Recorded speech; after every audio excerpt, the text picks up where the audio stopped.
dá para trazer pontos bíblicos, assim. Quando você vê Jezabel, a história de Jezabel, depois vocês podem ler, são vários capítulos, mas é interessante, né? Então, a primeira coisa que você vê, uma aliança, pastora. A pessoa vai vir sempre de uma maneira querendo se aliançar contigo, e aí entra, sabe o quê? Aquela bajulação, sabe? Uhum. Então, tente se aproximar, porque a maneira que se aproxima é de uma maneira de bajular. Por quê? Porque ela quer aquilo que você tem. Ela quer o trono, sabe? E quando você vê todo o contexto, e isso, você vê os fenícios, todos esses povos que eram inimigos dos povos de Deus, eles viam que o povo de Israel era um povo abençoado. Cabe destacar isso, que era um povo que tinha um propósito. Então ele sempre tenta se infiltrar para tomar o trono, porque ele quer a evidência do que aquele povo tinha. Então isso você percebe, tanto numa família, como você falou, né, dessas pessoas que esse espírito ele tem um olhar que ele quer atenção para si, porque ele quer o que Deus tem sobre você. Ele quer destruir o que Deus tem em você.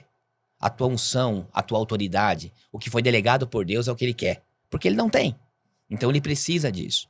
E quando você olha para a atuação de Jezabel, a primeira coisa que ela faz quando ela quando ela entra no reino de Acabe, quando ela entra na vida de Acabe, ela começa a trazer pessoas, os profetas dela. Você vai ver que Elias, quando ele vai no Monte Carmelo e fala, traz os 400 profetas de Baal que comem na tua mesa. Uhum. Pode perceber. Essa palavra mesa ela é muito forte.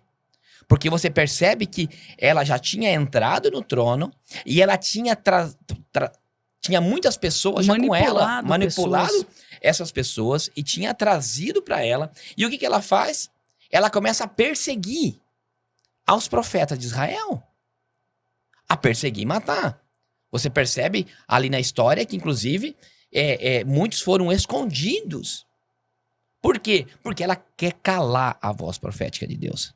O que é um profeta? Quem era o profeta naquele momento de Israel? Eram as pessoas que levavam a palavra, a verdadeira palavra. Então ela vai querer fazer um engano nessas pessoas, manipular pessoas e colocar pessoas na mesa para enganá-las. Porque é um espírito de engano, é uma falsa profecia. Então sabe como é que chega assim, ó? Começa assim, ó. Meu irmão, vamos comer lá em casa. Começa a sentar na mesa. Fazer um churrasco, um café. Vamos fazer um churrasco contigo, ou com a bajulação. Sabe aquela bajulação? Meu irmão, você é um homem de Deus, hein? Eu preciso ter mais um relacionamento contigo aí. Preciso estar mais sabe? perto, mais mais junto. perto, mais junto. Sabe aquela coisa? Assim? E é dessa maneira que ele entra. Por quê? Porque ele quer calar a voz profética. Ele quer matar o profeta. Então, duas coisas acontecem. Primeiro, ele vai tentar destruir a imagem. Ele vai querer falar que os profetas que são dele, ou a profecia que ele tem, ou a palavra que ele dá é melhor do que a palavra da liderança. Que foi assim que aconteceu. Jezabel, quando ela entrou no reinado de Acabe, ela trouxe os seus profetas. Ele vai falando uma palavra assim, e sabe o que ele vai começar a falar? Ele vai falar assim, mas eu não concordo muito com o que aquele pastor falou não, hein? Tô achando que é bem assim, sabe? Não é bem assim, não. Ou sabe como começa assim dentro de uma família? Uma amiga se aproxima de você e fala, mas será que você não tá percebendo tal coisa? Mas será que teu marido... Olha só o teu marido, ele não te honra como você deveria ser honrada não, hein? Ou na empresa, ele começa assim, ó, se aproxima e fala assim, rapaz, olha só como você é um homem talentoso. Tô achando que o teu patrão não te reconhece como você devia ser reconhecido. Sai dessa empresa. Vai procurar outro melhor. Você tá entendendo? Então ele começa a manipular. Ele começa a dizer que ele tem um entendimento das coisas, que ele sabe mais e que o conselho dele é o melhor pra tua vida. Então nisso ele começa a causar uma divisão no ambiente.